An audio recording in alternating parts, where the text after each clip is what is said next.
দুনিয়াতে কেউ যদি কোনো মানুষের হক নষ্ট করে, কিয়ামতে সবচাইতে নিঃস্ব হবে ওই ব্যক্তি। রাসূলুল্লাহ সাল্লাল্লাহু আলাইহি ওয়াসাল্লাম সাহাবা একরামকে জিজ্ঞাসা করেন, তোমরা কি জানো কিয়ামতের দিন সবচাইতে নিঃস্ব হবে কে, মুফলিস কে হবে?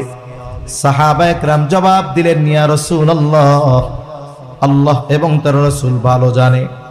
নবীজি সাল্লাল্লাহু আলাইহি ওয়াসাল্লাম বলেন, কিয়ামতের দিন সবচাইতে নিঃস্ব হবে ওই ব্যক্তি যার দুনিয়াতে নেক আমলের কোনো অভাব নাই, তাহাজ্জুদের অভাব নাই, তার দান সাদকার কোনো অভাব নাই, হজ উমরার অভাব নাই। এত পরিমাণ আমল সে দুনিয়ায় করবে, কিয়ামতের দিন পাহাড় সম পরিমাণ নেক নিয়ে সে উঠবে। সে মনে করবে আজকে আমার জান্নাতে যাওয়া কে ঠেকায়।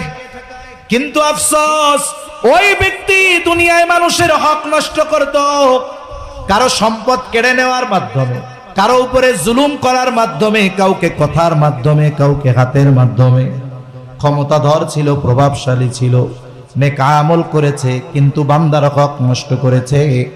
ওই লোকটা জান্নাতে যাওয়ার অনুমতি পাবার পূর্বে আল্লাহ তাআলার কাছে দুনিয়ায় যাদের উপরে সে জুলুম করেছে ওই মানুষগুলো আল্লাহর আদালতে ওই ব্যক্তির ব্যাপারে অভিযোগ দায়ের করবে,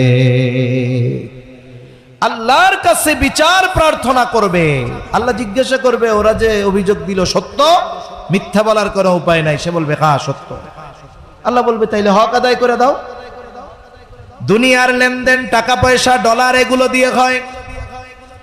কিয়ামতের দিনের লেনদেন হবে নেকি আর গুনাহ দিয়া।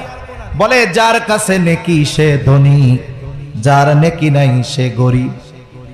এইবার ওই ব্যক্তি বলবে, আল্লাহ এ তো দুনিয়া না, দুনিয়া হলে সম্পদ যা নিয়েছি বহুগুণ প্রয়োজনে তাকে দিয়ে দিতাম।